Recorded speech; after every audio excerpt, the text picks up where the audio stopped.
I showed up to my wife's office with a flower bouquet and a flight ticket to Paris for Valentine, only to see my wife's co-workers congratulating her on her engagement with the CEO. Then my wife kissed him and flashed the diamond ring, while everyone cheered. So I walked away, quietly canceled every payment, trip, and pulled out my 83% company share, $557 million worth. Minutes later, my phone lit up with 356 missed calls, and someone showed up at my door. So here's the thing about Valentine's Day. It's basically a corporate conspiracy designed to make guys like me panic buy overpriced flowers and pretend we're romantic geniuses. But after 7 years of marriage to Sophia Monroe, I figured I'd actually earned the right to do something genuinely thoughtful.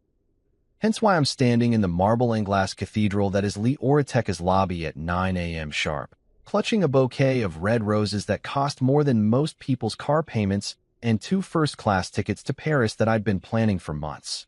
Yeah, I know what you're thinking. Adrian, you romantic genius, surprising your wife at work like some kind of rom-com hero. Trust me, that's exactly what I was thinking too. 7 years of marriage, and I wanted to recapture that spark from the early days when she'd look at me like I hung the moon instead of like I forgot to take out the trash again. The Leoritech lobby is one of those aggressively modern spaces that screams, "We have money, and we want you to know it." Floor-to-ceiling windows, sleek reception desk that probably costs more than a house, and enough chrome to blind a small aircraft. The kind of place where you feel underdressed even when you're wearing a $1,000 suit. Which, for the record, I absolutely was. I'd rehearsed this moment in my head about 50 times. Walk in, find Sophia, present flowers with a flourish, reveal the Paris tickets like some kind of magician pulling rabbits out of hats. Maybe she'd tear up a little. Maybe she'd kiss me right there in front of everyone. Maybe we'd have one of those moments that reminds you why you fell in love in the first place. But here's the thing about life. It's got a twisted sense of humor that makes Murphy's Law look optimistic. The first clue something was off? The noise. Instead of the usual corporate hum of keyboards clicking and coffee machines gurgling, I heard clapping. Like, enthusiastic clapping. The kind you hear at graduation ceremonies or when someone announces they're pregnant. The second clue. The phones. Every single person in that lobby had their phone out, cameras flashing like I'd walked into a paparazzi convention. Which, let me tell you, is not exactly the intimate romantic moment I was going for. And then I saw it. Or rather, I saw them. Right there in the center of the atrium, surrounded by what looked like half the company's workforce, was my wife. Sophia Monroe, in all her perfectly coiffed, designer-dressed glory. And she wasn't alone. Damian Locke, CEO of our biggest competitor, tall enough to play basketball and groomed like he stepped out of a men's magazine, was down on one knee, in front of my wife, sliding what looked suspiciously like a diamond ring onto her finger. For a second, I thought maybe I was having some kind of stress-induced hallucination. Maybe I'd finally snapped from too many 18-hour work days, and my brain was playing tricks on me. But then Sophia leaned down and kissed him. Not a quick peck, not an awkward business relationship thing. A full-on, passionate, "I've been waiting for this moment my whole life" kiss. The crowd erupted. "Congratulations," they chanted, like they were at a sporting event and their team had just scored the winning touchdown. Phones kept flashing. Someone might have actually thrown confetti, though that could have been the stress-induced hallucination thing again. I stood there like a statue, still holding my romantic gesture supplies, watching my marriage implode in real time while surrounded by what felt like the world's most enthusiastic audience. The roses in my hand suddenly felt ridiculous, like showing up to a gunfight with a water balloon. The Paris tickets might as well have been Monopoly money. 7 years of marriage, and apparently I'd missed the memo about the divorce. Here's what's really messed up. I didn't scream. I didn't drop the flowers dramatically and storm out like some scorned lover in a soap opera. I didn't even clear my throat loudly or make one of those passive-aggressive comments that would have at least acknowledged my existence. I just stood there, processing the fact that my wife was currently making out with another man while wearing his engagement ring. And somehow the most surreal part was that everyone else seemed totally fine with this situation. Like they'd all gotten an invitation to this little celebration, and somehow mine had gotten lost in the mail. Chloe Tan, the receptionist, caught my eye from behind her desk. Poor kid looked like she wanted to disappear into the floor. She gave me this bewildered look that clearly said, "Sir, I have no idea what's happening here, but I'm pretty sure it's not good. I nodded at her, because apparently my brain had decided that polite acknowledgement was the appropriate response to watching your marriage end in front of a live studio audience, and turned around. The New York wind hit me like a slap in the face as I walked back onto the street. February in the city is brutal on a good day, but when you're carrying dead roses and useless plane tickets, it feels downright vindictive. I stood there on the sidewalk for a moment, watching people hurry past in their winter coats, everyone wrapped up in their own little worlds, completely oblivious to the fact that mine had just gotten nuked from orbit. The funny thing about betrayal is how quiet it is in the moment. You'd expect violins or dramatic music or at least some kind of soundtrack to mark the occasion. Instead, you get car horns and the distant rumble of the subway and the sound of your own breathing, which suddenly seems way too loud. I look down at the roses in my hand. Still perfect, still red, still completely pointless. The Paris tickets were getting soggy from the humidity, probably ruined already. 7 years of marriage, and this is how it ends. Not with a fight or a conversation or even a text message. With a public engagement party that I apparently wasn't invited to. Welcome to my life, folks. Population: one very confused, very betrayed, and very pissed off husband who just learned that his wife has been auditioning for a replacement. So there I was, back in my penthouse like some kind of wounded animal returning to its cave. 34th floor of a building that cost more than most small countries' GDP, with a view of Manhattan that real estate agents describe as breathtaking, and I usually call Tuesday. But today it looked like a concrete graveyard, and I felt right at home. That I set those pathetic roses on the kitchen counter like I was laying flowers on a grave. Which, let's be honest, I basically was. The marriage was dead, I just hadn't gotten the death certificate yet. The Paris ticket sat next to them, soggy and useless, like a cruel joke the universe had decided to play on me. Here's the thing about being betrayed. Your brain goes through this weird process where it tries to make sense of something that fundamentally doesn't make sense. Like, how do you wake up married and go to bed? Whatever the hell I was now. Divorced? Separated? Publicly humiliated? There really should be a better word for guy whose wife just got engaged to someone else while he was holding Valentine's gifts. But then something clicked. Maybe it was the shock wearing off, or maybe it was the 3 fingers of Glendronach I'd just poured myself. 25-year-old single malt that costs more per ounce than most people make in an hour. Whatever it was, my brain shifted from wounded husband mode to pissed-off businessman mode. And that's when I remembered something very important. That I walked over to my office. Because yes, I have an office in my apartment. Because when you're worth what I'm worth, you can have whatever the hell you want, and stopped in front of my favorite piece of art. It's this gorgeous oil painting of the Brooklyn Bridge at sunset, commissioned from some artist in Soho who charges ridiculous amounts to paint things you can see for free if you just walk outside. But the painting isn't the point. The painting is what's hiding the safe that I punched in the code, Sophia's birthday, because I'm apparently a sentimental idiot, and pulled out a folder labeled Core Assets. Boring name for what might be the most important documents in my life, but I've always believed in understated file organization. Inside that folder were the papers that told the real story. The incorporation documents for Leoratech, dated 7 years ago. The patent filings for the core technology that makes everything work, filed under my name, Adrian Kwan. The funding receipts showing exactly who put up the initial capital. The ownership structure that everyone seems to have conveniently forgotten, 83%. That's how much of Leoratech I own. $557 million worth of company, and I own 83% of it. Sophia? She owns exactly 0%. She's an employee, a very well-paid, very public-facing employee, but an employee nonetheless. The face of the company, as the board likes to say. The one who goes to conferences and gives interviews and poses for magazine covers, while I do the actual work of keeping the lights on. Don't get me wrong. She's good at what she does. Brilliant, even. She can work a room like a politician, charm investors like a snake oil salesman, and make our boring-as-hell enterprise software sound like the most exciting thing since sliced bread. But at the end of the day, she's the actress, and I'm the director, producer, and guy who owns the theater. That I spread the documents across my desk like I was planning a military campaign. Which, come to think of it, I basically was. 7 years of letting my wife take credit for my work, 7 years of standing in the background while she got the applause, 7 years of being the technical guy while she was the visionary. Well, congratulations, Sophia. You just declared war on the guy who built the kingdom you're trying to rule. That I opened my laptop and logged into the Leoritech financial systems. Not the pretty dashboard that the board sees, not the simplified reports that get sent to investors. The real systems.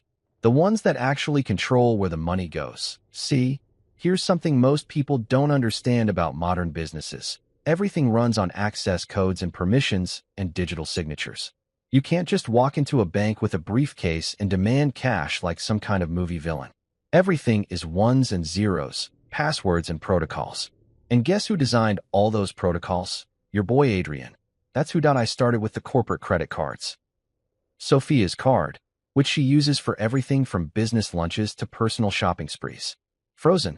Damien's company card, which somehow ended up linked to our expense system during some strategic partnership nonsense. Also frozen. Then I moved on to the operational accounts. The money we use for payroll, vendor payments, office expenses, basically everything that keeps Leoritech running on a day-to-day basis. I didn't freeze them, exactly. That would be nuclear. But I did implement what I like to call emergency financial protocols. Basically, any expense over $1,000 now requires my personal approval. Any transfer to external accounts needs my digital signature. Any attempt to access our reserve funds triggers a security review that goes straight to my phone. Is it petty? Maybe. Is it legal? Absolutely. Is it going to make Sophia's life very complicated very quickly? Oh, you bet your ass it is. My phone started lighting up like a Christmas tree. Text messages, missed calls, voicemails piling up faster than I could count. 20 missed calls became 40. 40 became 100. The notification sounds were so constant, it was like having a very angry cricket living in my pocket. I picked up the phone and looked at the caller ID. Sophia, Sophia, Sophia, Damien, Elena, Sophia's assistant, Janet Cross, our CFO. Some number I didn't recognize. Sophia again. I flipped the phone face down and took another sip of my scotch. Here's the thing about scorched earth tactics. Once you start, you have to commit. You can't blow up the bridge and then complain that you can't get across the river. And right now, I was feeling very committed to some bridge burning. I pulled up our travel booking system and canceled the company's upcoming executive retreat to Aruba. The one Sophia had been planning for weeks. The one that was supposed to be a team-building exercise for senior management. Funny how team-building exercises always seem to happen in tropical locations with 5-star resorts. Gone. Canceled. Refunded to the company account, which was now under my direct control. I canceled the catering contract for next week's investor presentation. The one with the artisanal cheese boards and champagne fountains that costs more than most people's annual salary. Gone. The premium parking spaces that Sophia had somehow convinced accounting were business necessities. Reverted to standard employee parking. The corporate membership to that exclusive gym downtown where she does networking lunches. Suspended pending review. By the time I was done, I'd systematically dismantled every perk, every convenience, every little luxury that Sophia had built into her corporate lifestyle. And the beautiful part?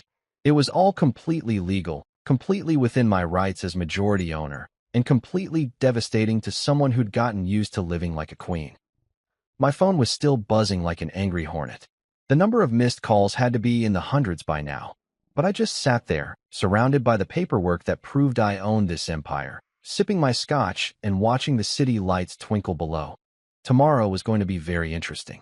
Morning came with the kind of silence that feels dangerous. You know that moment in horror movies right before the killer jumps out? That's what my penthouse felt like at 7 a.m. No buzzing phone. I'd finally turned the damn thing off around 3 a.m. when the missed call count hit something like 347. No traffic noise filtering up from 34 floors below. Just me, my coffee machine, and the lingering taste of last night's scotch. I was halfway through my first cup of actually decent coffee. None of that green smoothie bullshit Sophia had tried to convert me to, when the intercom crackled to life. Mr. Kwan, Patrick Delgado, the concierge, sounded like he was walking on eggshells.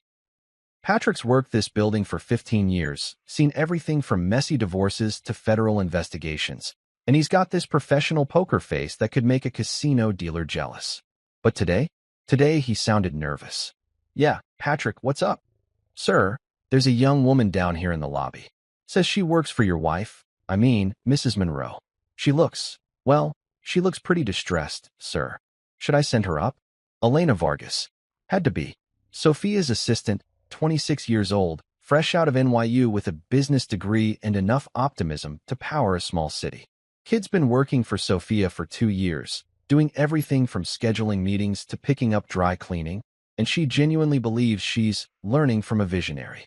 Poor thing has no idea she's been working for a professional bullshit artist. Send her up, Patrick. Thanks.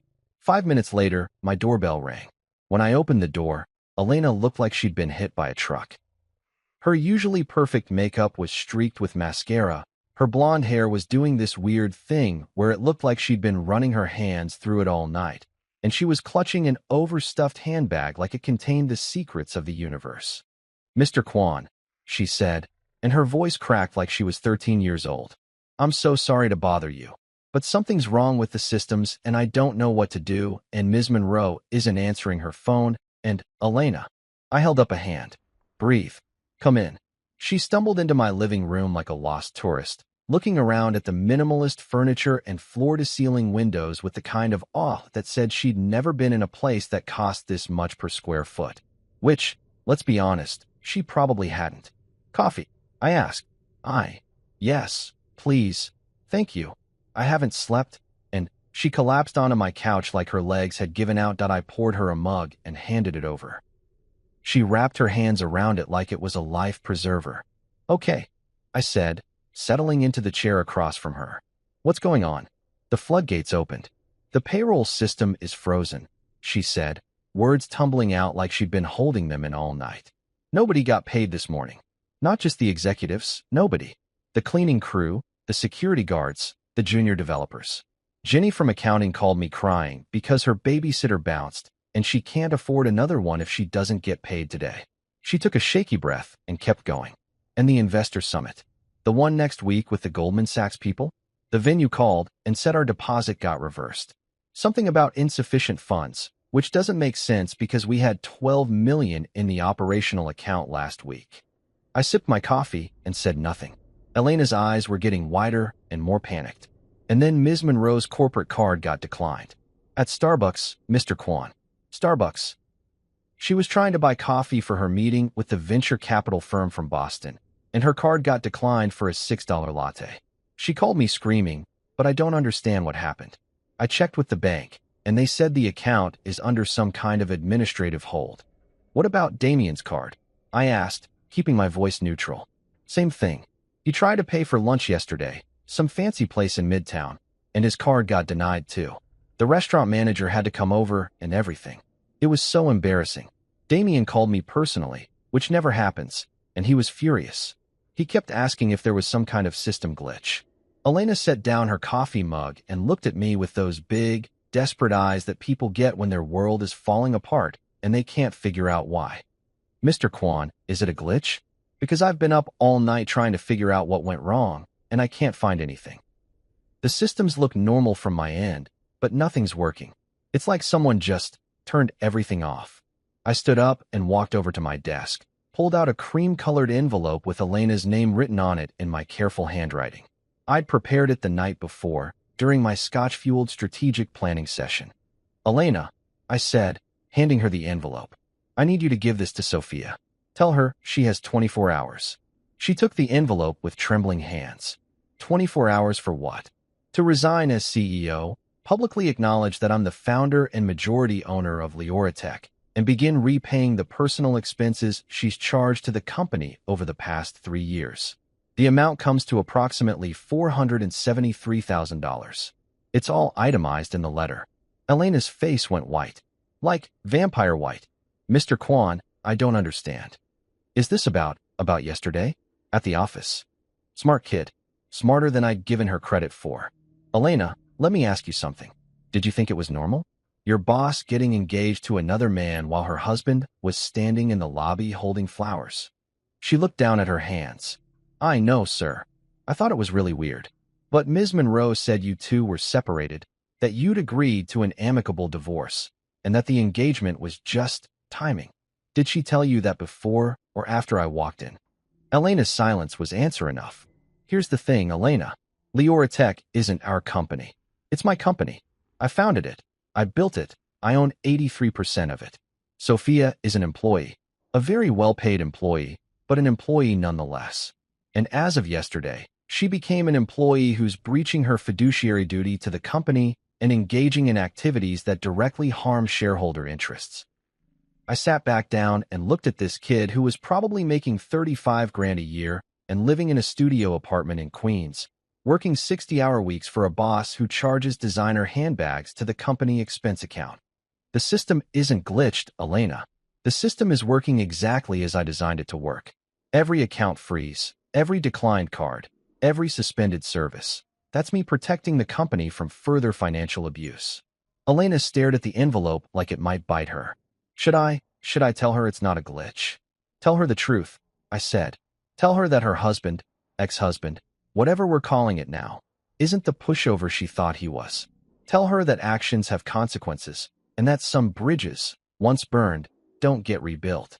She stood up on unsteady legs, clutching the envelope in her oversized purse. What about payroll? What about the employees who didn't do anything wrong? Payroll will resume as soon as Sophia signs the resignation letter that's in that envelope. The employees will be fine. It's management that needs to worry. Elena nodded, but she looked like she was about to cry again. Mr. Kwan, I know this isn't my place, but are you okay? And that's when I realized something. This 26-year-old assistant, who probably couldn't afford health insurance, was the first person to ask me that question. Not Sophia, not the board members, not any of the people who were supposedly on my side. Just Elena, who was stuck in the middle of a war she didn't start. I'm fine, Elena. Better than fine, actually. For the first time in years, I'm exactly where I'm supposed to be. She walked to the door, then turned back.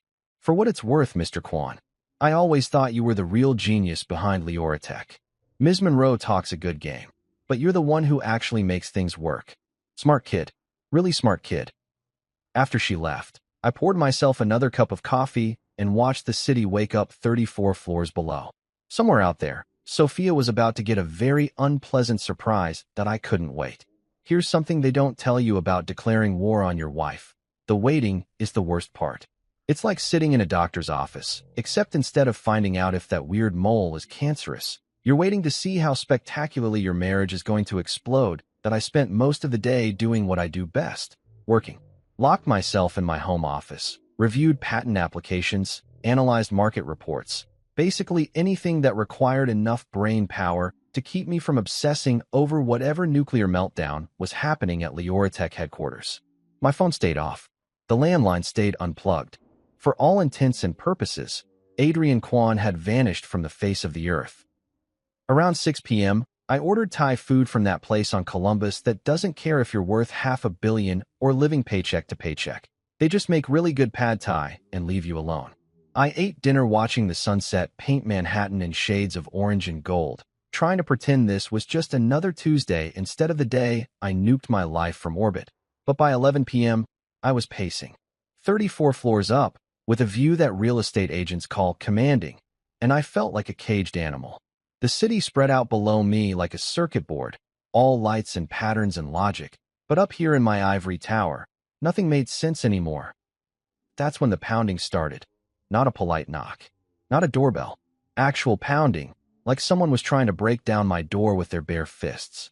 The kind of desperate hammering that says emergency or police raid or ex-wife having a complete mental breakdown. I checked my watch. 11:45 p.m. Classy. Through the peephole, I could see her. Sophia Monroe, though I guess technically she was still Sophia Kwan for another few hours, standing in my hallway looking like she'd been through a blender. Her usually perfect makeup was streaked down her cheeks in black rivers. Her hair, which normally looked like she'd just stepped out of a salon, was doing this wild thing where half of it had escaped whatever she'd used to hold it back. And she was still wearing that engagement ring, the diamond catching the hallway light like a tiny spotlight announcing her betrayal. But here's the thing that really got me. She looked small.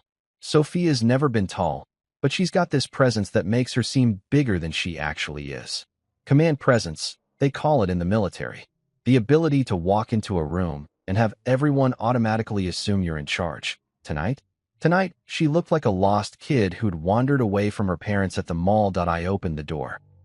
Please, Adrian, she whispered, and her voice was this broken thing that didn't sound anything like the confident CEO who'd been giving TED Talks and gracing magazine covers. Don't do this. I leaned against the doorframe, not inviting her in, not closing the door. Just watching this woman I'd been married to for 7 years fall apart in my hallway. Don't do what exactly? You know what? She wiped her nose with the back of her hand, and I noticed her mascara had left black smudges on her sleeve. The accounts, the cards, the payroll. Elena told me about the letter. Oh, so you got my terms. They're insane, Adrian. $473,000? For business expenses? I almost laughed. Business expenses? Sophia, you charged a weekend at the Four Seasons to the company because you said you needed to recharge your creative energy. You bought a $12,000 handbag and claimed it was a networking tool. You hired a personal trainer and called it executive wellness. Those were legitimate. The fuck they were. The profanity just slipped out, and Sophia actually flinched. I don't curse much, never saw the point, but sometimes a situation calls for precision language. You've been treating Leoratech like your personal piggy bank for 3 years, and now you're pissed that someone finally noticed. She stepped closer, and I could smell her perfume. That expensive stuff that costs more per ounce than most people make in a day. It used to drive me crazy in a good way. Now it just made me tired. This isn't about the money, she said. This is about yesterday. About Damien. Is it? I know how it looked, but you don't understand the situation. We were going to tell you. The engagement was it was supposed to be temporary. A business arrangement. Now I did laugh, and it came out harsh and bitter. A business arrangement. Right. Is that what you call making out with another man in front of half our employees? Her face crumpled. It wasn't supposed to happen like that. Damien was supposed to propose quietly, and then we were going to use the engagement to leverage the merger talks with his company. It was strategic, Adrian. You know how these things work. Strategic. I repeated the word like it tasted bad. You got engaged to another man as a business strategy. It wasn't real. The engagement wasn't real. It was a way to test you. And there it was. The line that made me want to put my fist through the wall. Test me? Test me how exactly? To see if you'd fight for me. The words came out in a rush, like she'd been practicing them. To see if you still cared enough to get angry, to make a scene, to do something. Anything. We've been drifting apart for months, Adrian. You work 18-hour days. You barely talk to me. You act like I'm just another employee instead of your wife. I thought if I made you jealous, if I made you think you were losing me, maybe you'd remember why you married me in the first place. I stared at her for a long moment, processing this information.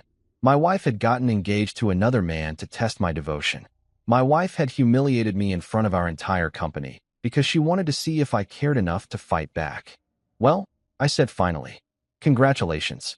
You tested me, and now you know exactly how much fight I have left. Adrian, please. You know what the really fucked up part is, Sophia? If you just talked to me, if you just said, hey, I feel like we're growing apart. Maybe we should work on our marriage. I would have listened. I would have made changes. I would have fought for us. I pushed off from the doorframe and took a step back into my apartment. But you didn't do that. You decided to play games. You decided to manipulate me, to humiliate me, to test me like I was some kind of lab rat. And then you want to stand here and tell me it wasn't real. The engagement wasn't real, but the feelings, stop. I held up a hand. Just stop. You want to know what's real? This conversation is real. That ring on your finger is real. The fact that you're standing in my hallway at midnight crying about consequences is real. She looked down at the engagement ring like she'd forgotten it was there. I could give it back. I could make a public statement, say it was all a misunderstanding. We could use this, Adrian. We could use the drama to generate publicity for the company. People love a good redemption story. Jesus Christ, Sophia. Even now, even standing here with your marriage falling apart, you're thinking about publicity angles. It's what I do. It's who I am. No, I said. It's who you've become. And it's not someone I want to be married to anymore. She started crying harder then. These ugly, choking sobs that probably would have broken my heart yesterday. Today they just made me tired. I'll sign your letter, she whispered. I'll resign. I'll pay back the money. I'll do whatever you want. Just, just don't end us like this. Not over a stupid mistake. I looked at this woman who'd shared my bed for 7 years, who knew how I liked my coffee and which side of the bed I preferred, and the fact that I talk in my sleep when I'm stressed. This woman who'd just admitted to orchestrating an elaborate psychological manipulation because she thought it would be more effective than having an honest conversation. It's already ended, Sophia. This is just the paperwork. I started to close the door, then stopped. Oh, and Sophia, next time you want to test someone's love, maybe don't do it in front of a crowd with cameras. Some things can't be undone, no matter how sorry you are afterward. I closed the door and turned the deadbolt. Behind me, I could hear her sobbing in the hallway for a few more minutes before the sound of her heels clicking away toward the elevator. I poured myself another scotch and stood at the window, looking out at the city that never sleeps. Tomorrow was going to be interesting. Here's something they don't teach you in business school. The best boardroom battles aren't won with PowerPoint presentations or market analysis. They're won by the guy who controls the money and has the biggest set of balls. And this morning, wearing a navy Tom Ford suit and the tie Sophia gave me for our 3rd anniversary, poetic irony at its finest, I was about to remind 12 very important people exactly who owns this circus. The Leoratech boardroom is one of those intimidating spaces designed to make people feel like they're conducting serious business.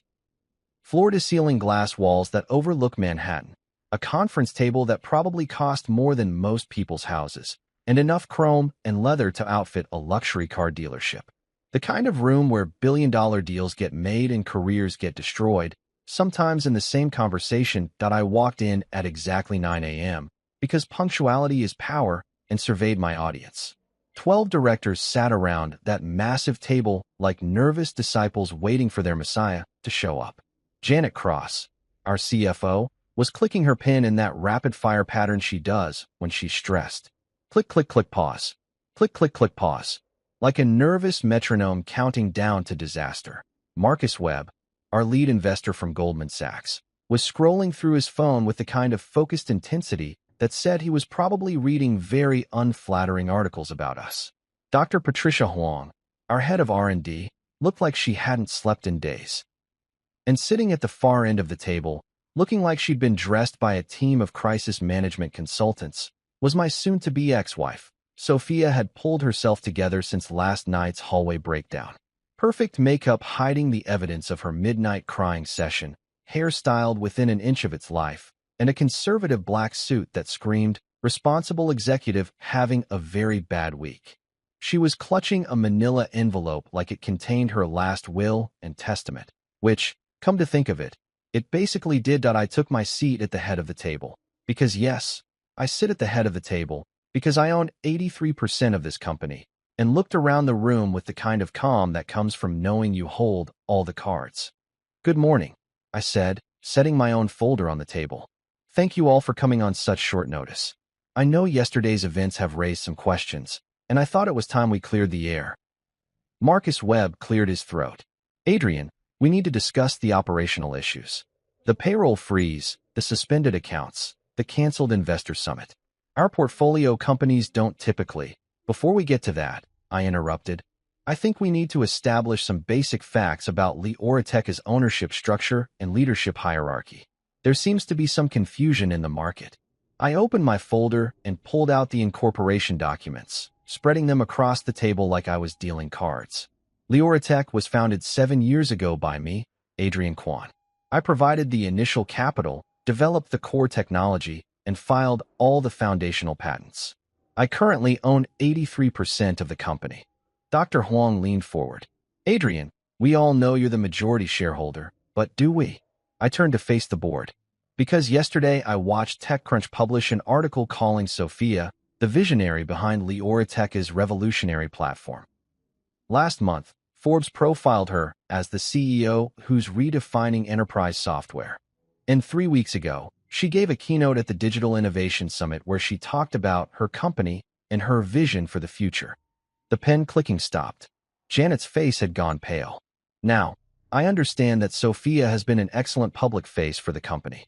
She's articulate, charismatic, and very good at explaining complex technology to people who don't understand it. But there's a difference between being a spokesperson and being a founder. I stood up and walked to the whiteboard. Because yes, we have a whiteboard in our fancy boardroom. Because sometimes you need to draw pictures for people who make millions of dollars but can't grasp basic concepts. Let me break this down in terms everyone can understand. I grabbed a marker and started writing numbers. Leoratech generated $1.2 billion in revenue last year. Of that, approximately $900 million came directly from licenses and implementations of patents that I developed and filed. Another $200 million came from consulting services based on proprietary algorithms that I created. The remaining $100 million came from various partnerships and integrations. More numbers went on the board. In the same period, Leoratech spent $557 million on operations. Of that, $340 million went to legitimate business expenses, salaries, equipment, office space, actual business development. The remaining $217 million went to what I generously call executive lifestyle management. I turned back to the board. Artisanal coffee bars in every office. A corporate jet that's used more for weekend getaways than business travel. Executive retreats to tropical locations where the most strenuous activity is poolside networking. A marketing budget that's somehow larger than our R&D budget, despite the fact that our technology sells itself. Marcus was scribbling notes furiously. Dr. Huang looked like she was doing math in her head and not liking the results. Now, I continued, let's talk about yesterday's events. At approximately 9:15 a.m., while I was attempting to surprise my wife with Valentine's gifts, I discovered that she had become engaged to Damien Locke, CEO of Nexus Dynamics, our primary competitor. This engagement was announced publicly, in our lobby, in front of our employees, and was recorded by multiple devices. The silence in the room was so thick you could cut it with a knife. As majority owner, and as someone with a fiduciary duty to protect shareholder interests, I immediately implemented emergency financial protocols to prevent any potential conflicts of interest or misuse of company resources. These protocols will remain in place until we can ensure that Leoratech's interests are being protected. I walked back to my seat but didn't sit down. Power move. Force everyone to look up at you. Which brings us to today's agenda item. I nodded toward Sophia. The resignation of our current CEO and the appointment of new leadership. Sophia stood up slowly, still clutching that manila envelope. When she spoke, her voice sounded like broken glass trying to form words. I, Sophia Monroe, hereby resign as Chief Executive Officer of Leoratech, effective immediately. She opened the envelope and pulled out a single sheet of paper. I also want to make a public statement acknowledging that Adrian Kwan is the founder, majority owner, and true architect of Leoratech's success. I have served as the public face of the company, but I was never its creator or visionary. She set the paper on the table like she was placing flowers on a grave. I take full responsibility for any confusion about the company's leadership structure, and I apologize to the board, our employees, and our investors for any damage my actions may have caused. The confession landed like a nuclear bomb in the middle of that pristine boardroom. Marcus Webb actually dropped his pen. Dr. Huang's mouth fell open. Janet was staring at the paper like it might spontaneously combust.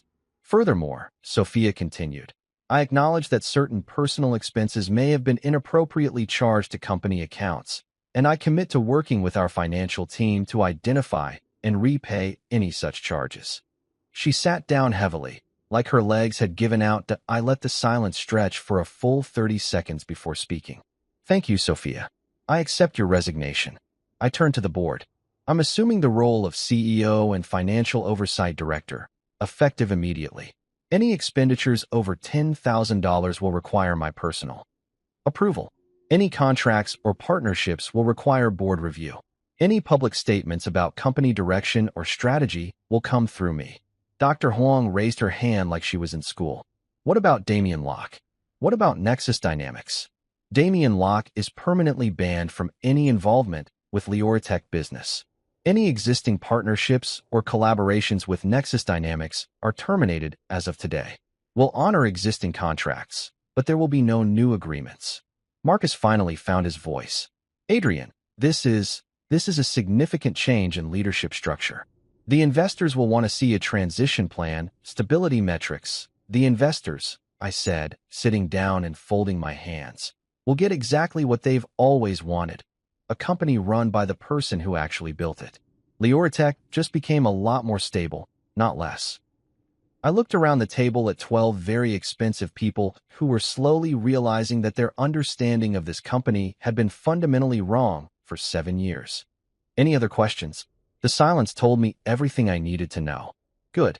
Let's get to work. You know what's funny about crisis management consultants? They're like interior decorators for disasters. They want everything to look pretty and coordinated, even when your life is burning down around you. Which is why, 3 hours after my boardroom coup, I was sitting in a cramped conference room with 2 overpaid PR specialists who kept using phrases like narrative control and reputation rehabilitation. "We need to soften this," said Miranda Cole, a 40-something blonde who probably charged more per hour than most people make in a month. She was wearing one of those power suits that screams, "I went to Wharton and I want you to know it." And she'd been talking nonstop for 20 minutes about messaging strategy. Soften what exactly? I asked, because apparently I'm a glutton for punishment. The whole situation, the divorce, the engagement, the leadership change. Right now it looks like a soap opera. We need to make it look like a carefully planned transition. Her partner, some guy named Brad who looked like he'd stepped out of a men's magazine and talked like he'd swallowed a marketing textbook, nodded enthusiastically. Exactly. We craft a narrative about natural evolution, mutual respect, amicable separation. Make Sophia look like a visionary who's stepping back to pursue new opportunities.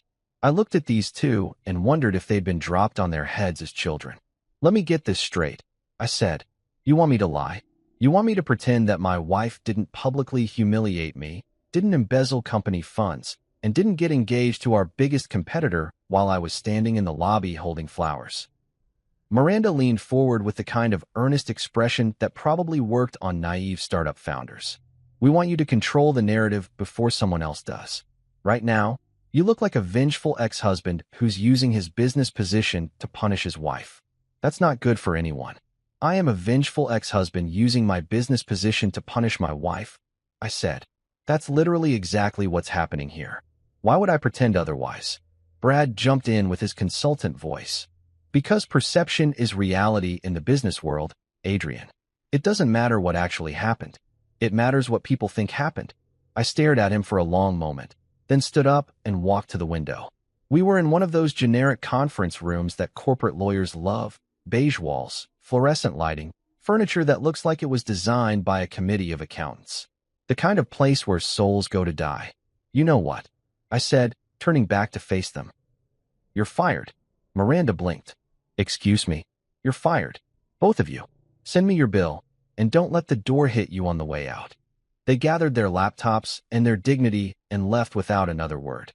Crisis management consultants might be expensive, but they know when they've been dismissed. 20 minutes later, I was sitting in a coffee shop on the Upper West Side that didn't care if I was worth $500 million or living paycheck to paycheck. Just black coffee, worn leather chairs, and the kind of anonymity you can only find in a city of 8 million people. Sophia walked in looking like she was going to her own execution. Gone was the power suit from the boardroom. Instead, she was wearing jeans and a simple sweater, her hair pulled back in a ponytail, no makeup to hide the dark circles under her eyes. She looked like the woman I'd married 7 years ago, before the magazine covers and TED Talks and executive lifestyle management. She sat down across from me without ordering anything. "The PR people said you fired them," she said. "Yep. Why?" "Because they wanted me to lie about what happened. And I'm done lying." She pulled a folded piece of paper from her purse and slid it across the table. I wrote a statement. For the press release. I unfolded it and read.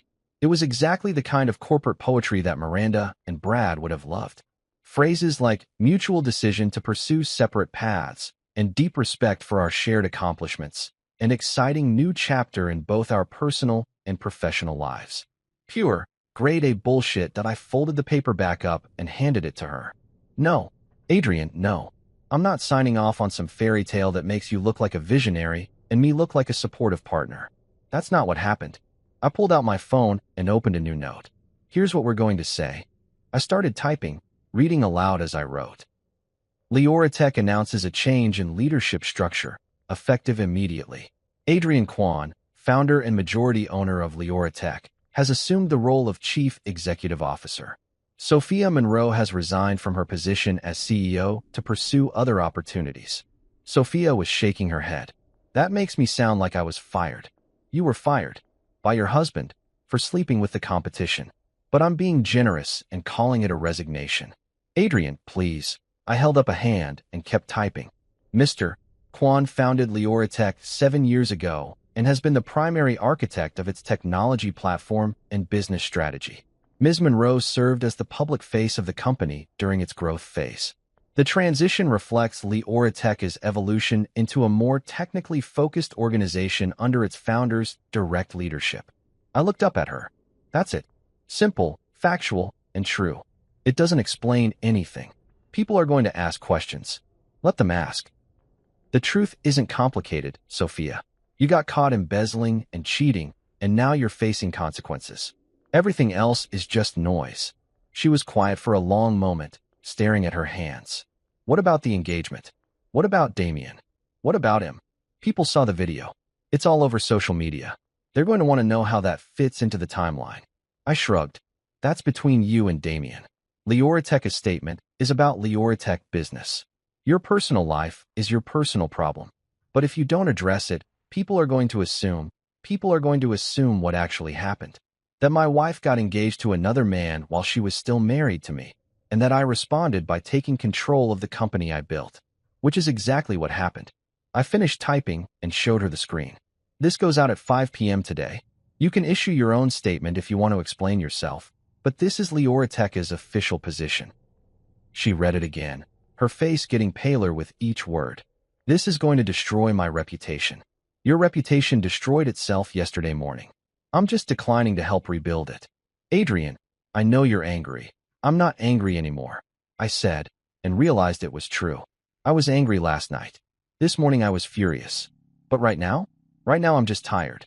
Tired of pretending, tired of letting you take credit for my work, tired of being the technical guy while you play CEO.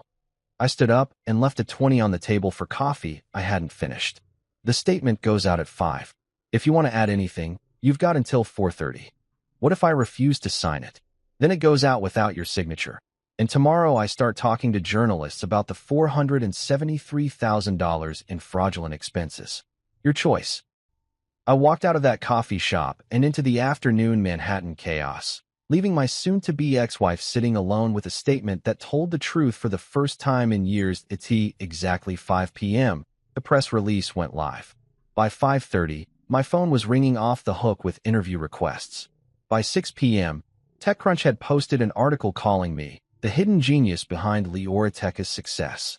By 8 p.m., Forbes wanted to do a cover story. Sophia's phone, I imagined, had gone very quiet very quickly. Funny how the truth works that way. You know what nobody tells you about becoming suddenly famous in the tech world? Everyone wants a piece of you, and 90% of them are complete vultures. 2 weeks after my press release turned Leoratech's leadership structure upside down, I was sitting in meetings with venture capitalists who pronounced my name wrong, startup founders who wanted me to validate their half-baked ideas, and reporters who kept asking if I was okay after my very public divorce. But then, on a Tuesday morning that started like any other, I got an email that actually made me sit up and pay attention. Mr. Kwon. It began, "My name is Layla Park, and 6 months ago your ex-wife told me my idea was interesting but not commercially viable. I think she was wrong. Would you be willing to give me 30 minutes to prove it?" Attached was a pitch deck for something called Neuron Layer, an AI platform that could analyze emotional nuance in real-time communication. Not the usual AI will solve everything bullshit that every startup was peddling, but actual technical innovation with real-world applications that I'd never heard of. Layla Park, which was intriguing. In the tech world, especially in New York, everyone knows everyone, or at least pretends to. But this woman had somehow stayed under my radar while building something that looked genuinely revolutionary. I emailed back. Thursday, 2 p.m. My office. But then I changed my mind. Leoratech's offices were still too connected to Sophia, too full of champagne fountains and artisanal coffee bars, and the lingering scent of executive lifestyle management. If I was going to look at something real, something new, I wanted to do it somewhere that felt authentic, which is how I found myself standing in a converted warehouse in Brooklyn, breathing air that smelled like coffee beans and machine oil, and the particular energy that comes from people actually building things instead of just talking about building things. Layla Park turned out to be 27 years old, 5 foot nothing, with the kind of focused intensity that made you pay attention even when she was just shaking your hand. She was wearing jeans and a t-shirt that had actual coffee stains on it, not the kind of carefully curated casual that tech executives wear to prove they're one of the people, but the real thing. The uniform of someone who'd been coding for 18 hours straight and forgotten that food exists. "Mr. Kwan," she said, leading me through a space that was part office, part laboratory, part controlled chaos. "Thank you for coming out here. I know it's not exactly Manhattan corporate."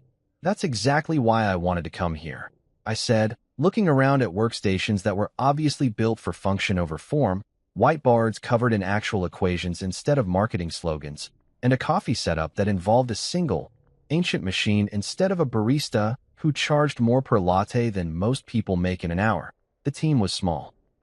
Maybe 15 people, all young, all looking like they'd rather be coding than eating or sleeping or dealing with whatever existential crisis was currently trending on social media. The kind of people who built things because they couldn't help themselves, not because they wanted to get rich and famous. "Show me what you've got," I said. Layla walked me over to a workstation where 3 monitors displayed what looked like a conversation analysis in real time. Traditional AI can parse language for keywords, sentiment, basic emotional indicators, she explained, her hands moving as she talked. But it misses the nuance. The difference between genuine enthusiasm and polite agreement. The gap between what someone says and what they actually mean. She pulled up a demo, a customer service chat where the AI was analyzing not just the words being typed, but the rhythm of the typing, the pause patterns, the subtle linguistic choices that revealed frustration, confusion, genuine satisfaction. "This is a live customer service interaction," she said. "Watch the emotional mapping." On the screen, colors shifted and flowed as the conversation progressed. Green for genuine satisfaction, yellow for mild confusion, red for building frustration. But more than that, the AI was tracking micro-patterns, identifying the exact moment when a customer went from slightly annoyed to ready to cancel their subscription. "Jesus," I said, because sometimes technical elegance just hits you in the gut. You're reading between the lines in real time. Exactly. And not just in customer service. Imagine this in therapy sessions, helping therapists identify when a patient is minimizing their problems. In negotiations, helping lawyers understand when the other side is bluffing. In education, helping teachers know when a student is genuinely confused versus just not paying attention. I watched the demo run through scenario after scenario, and each one made more sense than the last. This wasn't some pie-in-the-sky AI fantasy. This was practical, immediate, useful technology that could be implemented tomorrow. "What did Sophia say when you pitched this?" I asked. Layla's expression darkened. She said emotional intelligence couldn't be quantified, that the technology was interesting but not commercially viable, and that Leoratech was focused on more scalable solutions. Then she spent 20 minutes telling me about some champagne fountain they were installing in the executive conference room. I laughed, not the bitter laugh I'd been doing a lot of lately, but actual amusement. "Yeah, that sounds like Sophia." She never understood that the best technology solves real problems instead of creating pretty presentations. "The thing is," Layla continued, "I know this works. We've been running pilots with 3 companies for 6 months. Customer satisfaction is up 30%, employee retention is up 20%, and one of our pilot companies increased their sales conversion rate by 45% just by understanding emotional context in their client interactions." She pulled out a tablet and showed me the metrics. Real numbers, real results, real impact. The kind of data that made investors write checks and competitors start panicking. "What do you need?" I asked. "Funding to scale the platform, partnerships with companies that actually want to solve problems, and a board seat for someone who understands that technology should make people's lives better, not just make PowerPoint presentations look impressive."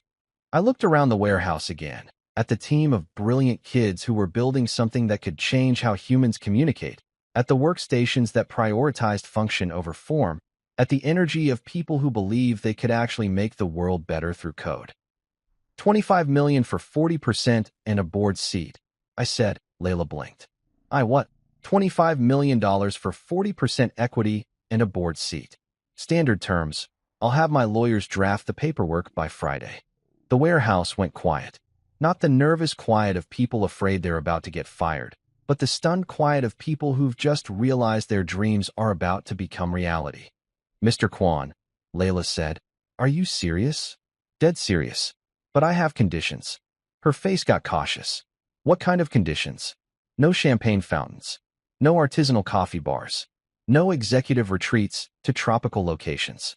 No marble lobbies or ice sculptures or any of the bullshit that turns a tech company into a lifestyle brand. You keep doing what you're doing, building things that matter. The team erupted in cheers. Someone might have actually cried. Diego Ramos, one of the senior engineers who'd somehow escaped the Leoratech corporate culture wars, was grinning like he'd won the lottery. Also, I added, you're hiring Elena Vargas as your operations manager. She's been working for people who don't appreciate intelligence and dedication. I think she'd fit in better here. As I walked back to my car, leaving behind a warehouse full of brilliant people who were about to change the world, I realized something. For the first time in years, I felt like I was building something real instead of just managing something pretty. Sophia could keep her champagne fountains. I had something better. I had the future. Here's something nobody tells you about being worth $500 million. Eventually, you realize that marble countertops and floor-to-ceiling windows and views that make real estate agents weep don't actually make you happy. They just make you expensive. Which is why, 6 weeks after nuking my marriage and taking back my company, I was standing in the empty penthouse that used to be my home, watching movers wrap my life in bubble wrap and cardboard. The penthouse had been Sophia's idea, of course. We need a space that reflects our success, she'd said, which translated to, I want a place that makes other people jealous when they see it on Instagram. 34 floors above Manhattan, 3,000 square feet of aggressively modern design, and enough marble to outfit a small mausoleum.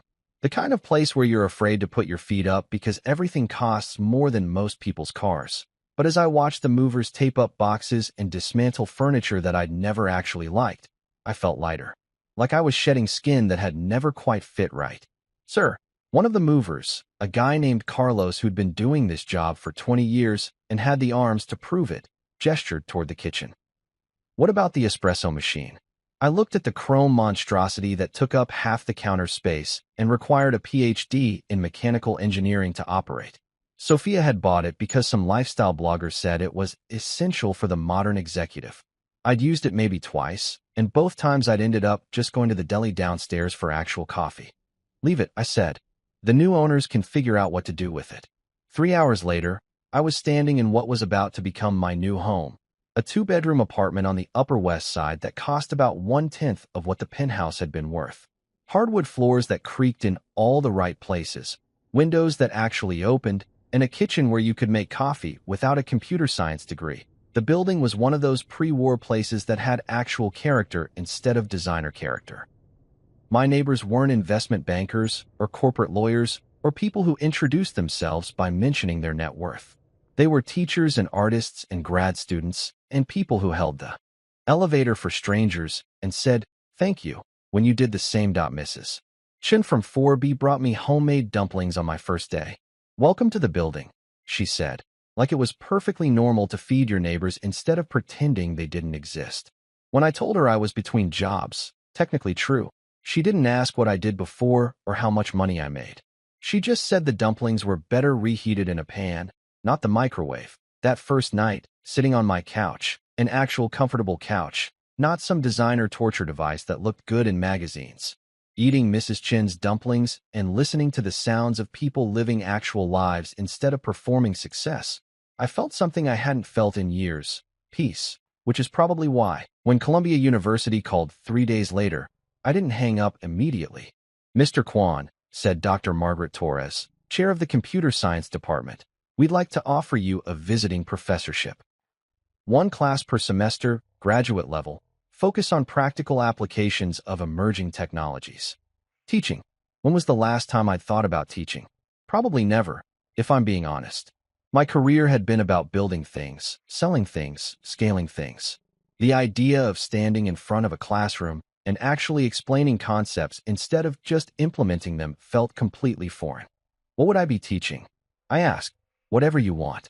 Your expertise in AI implementation, your experience with large-scale system architecture, your insights into turning research into viable products. The students need to hear from someone who's actually built things instead of just studying them. I thought about it for exactly 30 seconds. I'll do it. 2 weeks later, I was standing in front of 23 graduate students who looked like they'd been living on coffee and determination for the past 6 months. Which, let's be honest, they probably had. Graduate school in computer science is basically an endurance test disguised as education. Good morning, I said, looking out at faces that ranged from cautiously optimistic to completely exhausted. I'm Adrian Kwan, and before we start, let me tell you what this class isn't going to be about. I wrote on the whiteboard. Yes, an actual whiteboard, not some fancy digital display. Theory without application. Code without purpose. Innovation without impact. This class is about building things that matter. Not building things that look impressive on your resume or make investors write checks, but building things that actually solve real problems for real people. A hand shot up. Student in the back row, wearing a hoodie that had definitely seen better days. Professor Kwan, what's the difference between innovation and impact? Good question. I pointed to her. What's your name? Aria Nguyen. Aria, how many of you have spent the last semester working on projects that you know will never be used by anyone except your professors? About half the hands in the room went up. Honest kids, that's innovation without impact. You're solving theoretical problems with elegant solutions that will live and die in academic papers. Nothing wrong with that, but it's not what this class is about. I walked over to the window, looked out at the campus where students were hurrying between classes, probably stressing about deadlines and job interviews, and whether they'd ever actually use anything they were learning. Impact is when a 30-year-old single mother in Detroit uses your software to manage her small business more efficiently, so she can spend more time with her kids. Impact is when a therapist in rural Montana can better understand their patients because your AI helps them recognize emotional patterns they might have missed. Impact is when technology makes someone's life genuinely better, not just more convenient. Another hand. This one from a tall kid in the front row who looked like he hadn't slept in weeks. Tund Okafor, he said, introducing himself with a slight Nigerian accent. How do you balance impact with profitability? I mean, helping people is great, but companies need to make money to survive. Smart question. The kind that showed he was thinking beyond the classroom. Tund, here's something the business world doesn't want you to know. The most profitable companies are usually the ones that solve real problems really well. Everything else is just marketing. I spent the next hour talking about neuron layer, about identifying genuine needs versus manufactured ones, about the difference between building technology that improves people's lives and building technology that just makes their problems more expensive. After class, Aria and Tund stayed behind. Professor Kwan, Aria said, that single mother in Detroit you mentioned, is that a real example? Not yet, I said, but it could be. That's what we're going to work on this semester. Tund was taking notes in a worn notebook that looked like it had survived several academic wars. You really think we can build something that matters? I don't think you can, I said. I know you can. The question is whether you want to. Walking home that evening, past the Korean restaurant where the owner remembered how I liked my bulgogi, past the bookstore where they knew I was working my way through their entire philosophy section, past the park where kids played pickup basketball and nobody cared what anyone did for a living, I realized something. This was what success actually looked like. Not marble countertops or champagne fountains or magazine covers. Just people doing meaningful work, treating each other with basic human decency, and building things that made the world a little bit better. My phone buzzed. Text message from Elena, who was settling in beautifully at Neuron Layer. The Microsoft deal went through. Layla says to tell you the team wants to take you out to celebrate. Somewhere with actual food, not a networking event. I smiled and typed back. I know just the place. Living quietly, it turns out, is a skill. For the first time in maybe a decade, I wasn't checking my phone every 30 seconds or scheduling meetings that could have been emails or pretending to care about quarterly projections that were really just elaborate guessing games. Instead, I was grading papers from students who actually wanted to learn something, drinking coffee that came from a machine I could operate without an engineering degree, and discovering that Manhattan has actual neighborhoods where people know each other's names. 6 months after the Great Leoritech implosion, my life had settled into something that felt suspiciously like contentment. Teach Tuesday and Thursday mornings, spend afternoons working with Layla's team on projects that might actually change the world, evenings reading books that had nothing to do with business strategy or market disruption or any of the other buzzwords that pass for wisdom in corporate America. I was sitting in my favorite chair, an actual comfortable chair that I'd bought because it was comfortable, not because it would look good in photos, reading a biography of Richard Feynman and thinking about how to explain quantum computing to graduate students when the doorbell rang. The mail carrier, a woman named Rosa who'd been delivering to this building for 15 years and knew everyone's coffee preferences, handed me a stack of bills and catalogs and one envelope that made me stop in the hallway. Cream-colored paper, expensive weight, handwritten address in careful script.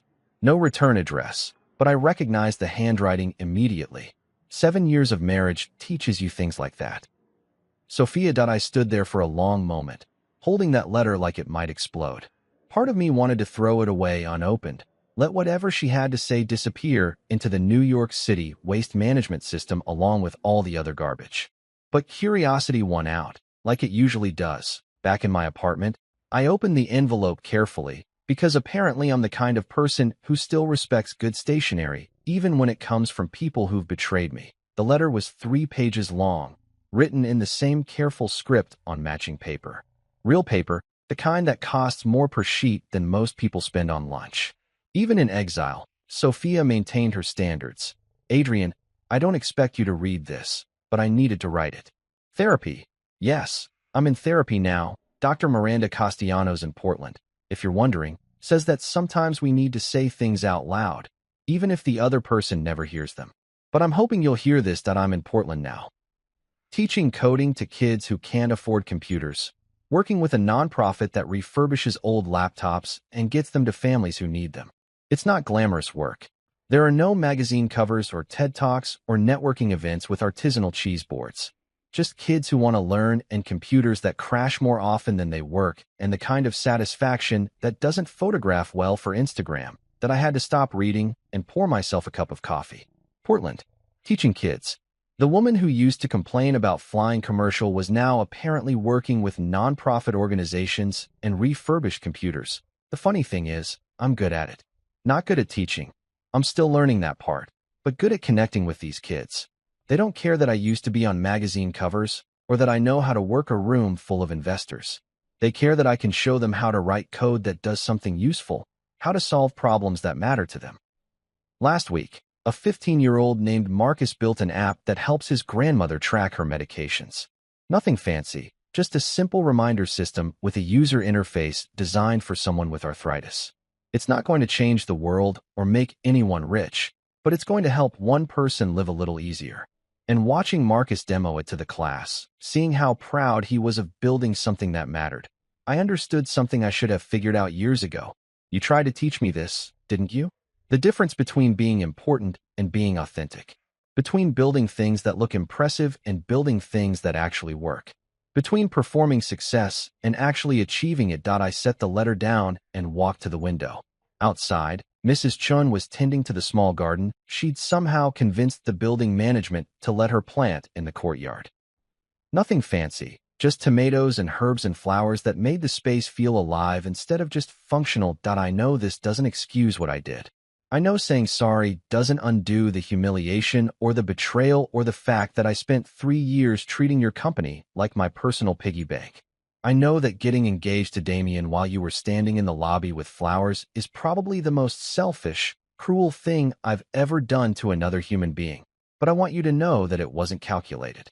It wasn't some master plan to hurt you or steal your company or manipulate the situation to my advantage. It was just stupidity. The kind of stupidity that comes from believing your own press releases, from thinking that the character you play in public is the same as the person you actually are. Damien and I lasted exactly 6 weeks after you froze the accounts. Turns out that a relationship built on mutual ambition and strategic networking doesn't hold up well when one person becomes a cautionary tale and the other person realizes they're dating someone with no actual skills. He's moved on to someone who can actually help his career.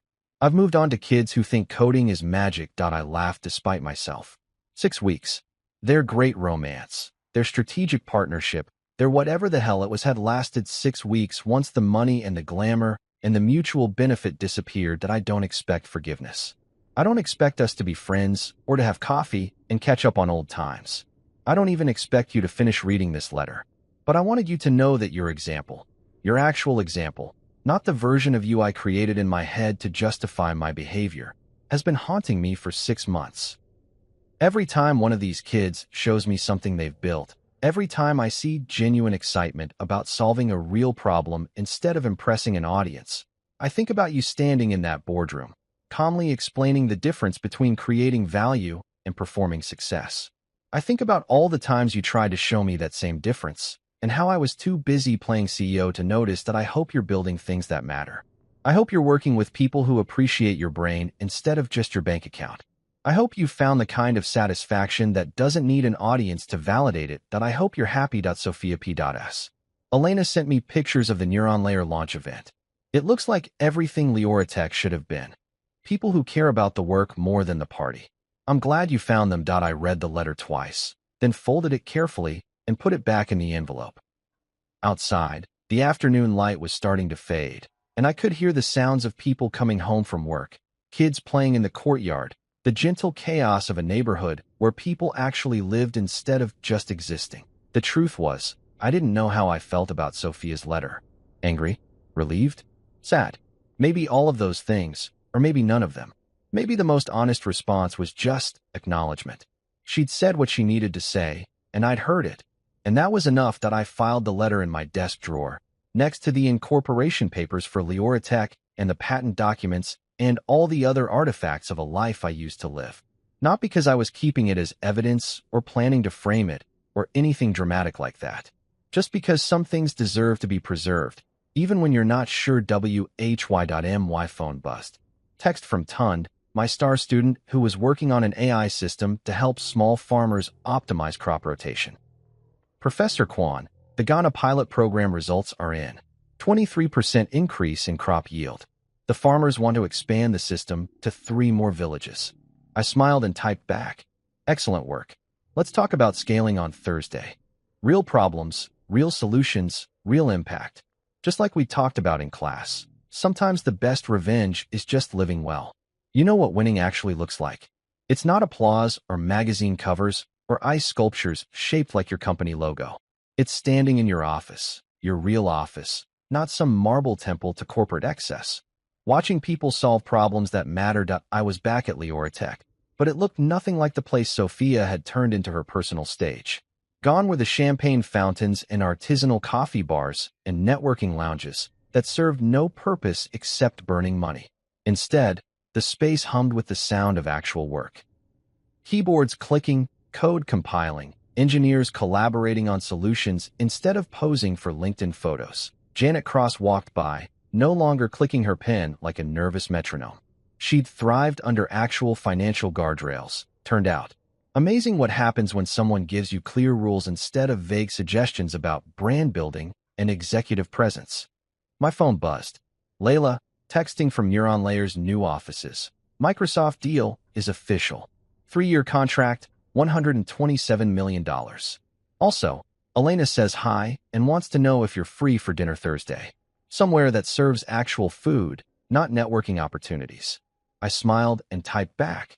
Tell Elena yes, and congratulations on changing the world. That afternoon, I walked through Columbia's campus to my advanced AI ethics class. Ari and Gwen had just defended her thesis on algorithmic bias in healthcare, work that MIT was already trying to recruit her for. Tund Okafor's crop optimization system was expanding to 12 African countries, helping farmers increase yields while reducing environmental impact. Real work. Real impact. Real people solving real problems. That evening, I stood at my apartment window, watching Central Park settle into darkness 34 floors below. No, wait, I wasn't 34 floors up anymore. I was on the 8th floor of a building where people knew each other's names, where Mrs. Chen still brought me dumplings, where success was measured in satisfied customers and students who changed the world instead of press coverage and quarterly projections. My phone rang. Unknown number, but I answered anyway. Mr. Kwan, this is Sarah Martinez from TechCrunch. We're doing a follow-up piece on the Leoratech transition. How would you define success now compared to a year ago? I looked around my comfortable apartment, thought about my students defending dissertations that would help millions of people, considered the quiet satisfaction of building things that mattered instead of things that impressed. Success, I said, is when you don't need an audience to validate your accomplishments. When the work speaks for itself, and the impact matters more than the applause. That's unexpectedly philosophical for a tech CEO. Maybe that's the problem with how we define leadership in this industry. After I hung up, I poured myself a small glass of that 25-year-old Glendronach and sat in my comfortable chair with a book about quantum mechanics. Outside, the city continued its eternal dance of ambition and dreams and people trying to make something of themselves. But for the first time in years, I wasn't part of that frantic energy. I was exactly where I belonged, doing exactly what I was meant to do, with people who valued substance over style. My phone buzzed one more time. Elena, sending a photo from Neuron Layer's celebration dinner. 20-something brilliant engineers raising glasses of beer, grinning like they'd just discovered fire. The caption read, "Thank you for showing us what real success looks like." I smiled and turned off my phone. Some victories don't need documentation. They just need to be real. Outside, Manhattan glittered with a million stories of people chasing their definitions of winning. But up here, in a quiet apartment where the coffee came from a simple machine and the furniture was chosen for comfort instead of status, I'd found something better than winning. I'd found peace.